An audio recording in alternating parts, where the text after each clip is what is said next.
शिव भूमि सेवा दल खड़ामुख भरमौर ने नूरपुर के पंचायत सुलियाली में शोभा यात्रा निकाली। ये शोभा यात्रा मकोड़ जमन से सुलियाली बाजार से होते हुए डिम्केश्वर महादेव मंदिर तक निकाली गई। शिव भूमि सेवा दल भरमौर पिछले 10 सालों से माघ महीने के पहले रविवार को डिम्केश्वर महादेव शिव मंदिर सुलियाली में करवाता आ रहा है न्वाला। इस बार 11वां न्वाला रात को आयोजित किया जाएगा, जिसमें भारी संख्या में गद्दी समुदाय के लोगों ने और स्थानीय लोगों ने भाग लिया। शिव भूमि सेवा दल ने आज विशाल भंडारे का भी आयोजन किया हुआ है। पंडित सुमन कुमार ने शिव महिमा तथा शिव न्वाला के बारे में जानकारी दी तथा शिव न्वाला का क्या महत्व होता है उसके बारे में भी बताया। उन्होंने कहा कि शिव न्वाला में किसी भी प्रकार के बड़े म्यूजिक की जरूरत नहीं होती। इसमें केवल एक थाली, घड़ा और ढोलक तथा सारंगी के साथ किया जाता है। आजकल जो लोग ज्यादा म्यूजिकल सामान लगाकर न्वाला करते हैं, ये सही नहीं है, वो उनकी अपनी मर्जी है। शिव न्वाला में गद्दी समुदाय के लोगों के साथ दूसरे लोग भी शामिल होते हैं। सारी रात शिव कथाएं गाकर न्वाला किया जाता है। सर्वप्रथम मेरा सबको जय शंकर की, हर हर महादेव। आज का जो ये विशेष कार्यक्रम है, ये पिछले 10 सालों से होता आ रहा है और ये 11वां हमारा शिव भूमि सेवा दल खड़ामुख भरमौर का 11वां न्वाला है।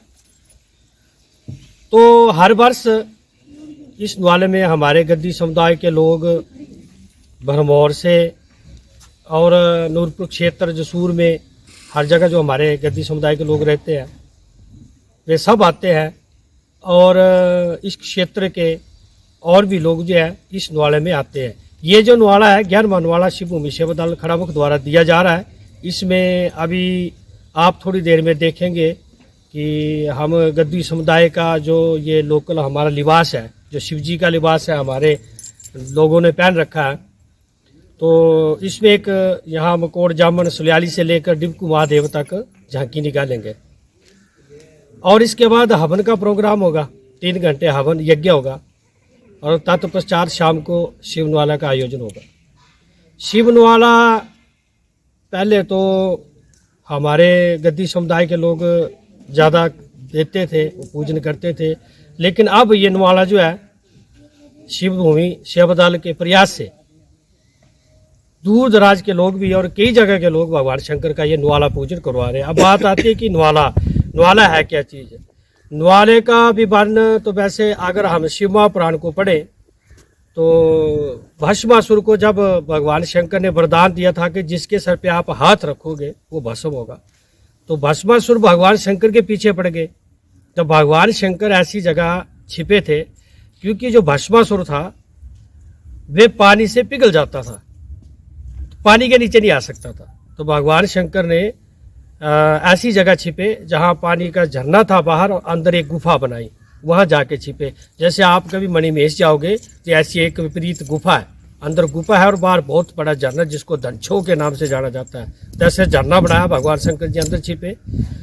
तो 3 कल्प तक, यानी कि 4 युगों का एक महायुग बनता है और कई महायुगों का एक कल्प बनता है। 3 कल्प तक भस्मासुर जी भगवान शंकर का इंतजार करता रहा कि भगवान शंकर बाहर निकलेंगे और पहले मैं शंकर भगवान को ही भस्म करूंगा। लेकिन इतने समय में क्या हुआ कि भगवान शंकर ने उस गुफा के अंदर अपनी समाधि, अपनी जिसको तारी तपस्या जमा ली हुई थी।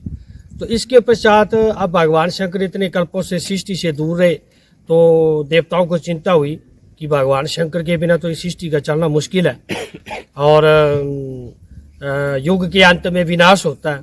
तो भगवान शंकर अजन्मम निर्गुणम निर्विकल्पम निरहम अजन्मे है, जिनके जन्म का कोई विवरण नहीं है। तो सभी देवताओं ने मशवरा किया, सलाह की, तो ब्रह्मा जी के पास गए। तो ब्रह्मा जी ने कहा कि भगवान शंकर अब एकांत गुफा में समाधि लगा के बैठे, अब इनका कोई पता नहीं है कब समाधि तोड़ेंगे। तो बोले जी कोई उपाय बताओ। तो ब्रह्मा ने बोला इसका एक उपाय है। बोले जी क्या उपाय है?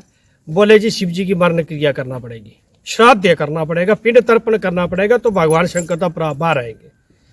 तो सभी देवता लोग इकट्ठे हुए, मंडप स्थापना जैसे हम करते हैं उसमें बबरू और बड़े का प्रयोग करते हैं जो कि श्राद्धों में होते हैं। तो हमारे यहाँ जैसे कोई क्रिया होती है तो 4 या 5 आदमी जो क्रिया तक बैठते एक समय भोजन करते हैं। ऐसे करके 4 व्यक्ति बैठ गए, 5वां ब्रह्मा बैठ गया और भगवान शंकर की मरण क्रिया जो है वो शुरू की गई। और जब पहला तर्पण करने लगे तो भगवान शंकर ने अंदर गुफा में अपनी आँख और ताड़ी को निकाला। तो भगवान ने देखा कि मेरी तो क्रिया की जा रही है। तो भगवान शंकर जी ने जब अपनी तपस्या को खोला तब भगवान विष्णु ने मौनी अवतार लिया। तो ये तो आपने सुना ही है। तब जाके भस्मासुर को भस्म किया गया। लेकिन भगवान शंकर जब उस क्रिया स्थली पे पहुंचे, जब जहाँ शिव जी की क्रिया हो रही थी, वहाँ पे एक आत्मलिंग खड़ा किया गया था। आत्मलिंग यानी जिस जो माला टांगते वो आत्मलिंग का स्वरूप है, जिसका कोई अंत नहीं है। वो स्वर्ग से लेकर पाताल तक जाती है। तो वो वहाँ पे जो पूजन चल रहा था, भगवान शंकर वहाँ पे आके प्रकट हो गए और उसके बाद नाच गाने का प्रोग्राम हुआ और उसमें भगवान शंकर जी नाचने लगे, जिसमें एक एंचरी विपरीत है, नच्चे धुरुआ जटा बोखलारी हो। तो ये नुआला जो एक क्रिया है भगवान शंकर की, और ये जिस घर में हो जाता है उस घर में जो भी व्यक्ति श्रद्धा होकर ना भावे न बिना श्रद्धा च फल प्रदा, इस कार्य को श्रद्धा और भाव से किया जा सकता है। श्रद्धा से अगर भगवान शंकर का ये नुआला पूजन करते हैं तो भगवान शंकर धनेन लभते धना निर्धनी लभते धना, निर्धनी को धन देते, पुत्रार्थी लभते पुत्राह, जिसको पुत्र की कामना है ये कार्य करने से पुत्र की प्राप्ति होती है। तो ये सारा कार्य हम सब शिव भूमि सदस्य के द्वारा और ये जो पहला बेड़ा उठाया था ये हमारे संयोजक जी है, नरेंद्र जी, संजय जी संयोजक, और इन्होंने इतनी मेहनत की है दिन रात करके कि आज शिव भूमि सेवा दल का जो नाम है, और बरमौर में तो बरमौर के अलावा पूरे हिमाचल के दिल्ली तक आज जो शिव भूमि सेवा दल जो सांस्कृतिक कार्य जो अपने हमारा ठेठ नुआला, आजकल तो कई नुआले ऐसे हो रहे हैं आप देखेंगे वहाँ पे बाजे गाजे अनेक इंस्ट्रूमेंट जो है वो इंस्टॉल हो गए। लेकिन शिव नुआला में थाली के ढोलकी के साथ एक डगा और थाली के साथ कांसी, सिर्फ 4 इंस्ट्रूमेंट अलाउड है, क्योंकि ये क्रिया कार्यक्रम था। इसमें कोई हारमोनियम या कैसियो नहीं बजता। लेकिन आज चलो गायक है वो तो अच्छा गाते हैं, हम उनका निंदा नहीं करते, लेकिन मैं तो सबसे हाथ जोड़कर विनती करता हूँ कि नुआला जो नुआले की तरह ही रहने दिया जाए, क्योंकि वो पुरानी के धरोहर है, उसके साथ छेड़छाड़ नहीं की जाए। हम तो कई वर्षों से बोल रहे हैं, लेकिन पता नहीं कलयुग का ऐसा प्रभाव है कि अब हमारी संस्कृति के साथ भी छेड़छाड़ हो रहा है। तो एक बार मैं फिर से शिव भूमि सेवा दल बरमौर की तरफ से एक छोटा सा सदस्य होने के नाते से मैं सभी को निमंत्रण करता हूँ कि आज इस दिव्यकेश्वर महादेव शिलाली में संपूर्ण नूरपुर जो सुर की जनता है और हवन यज्ञ जो भगवान का होगा उसका विवरण करे, आशीर्वाद ले, और शाम को नुआला होगा और भगवान शंकर का नुआले का आशीर्वाद वहाँ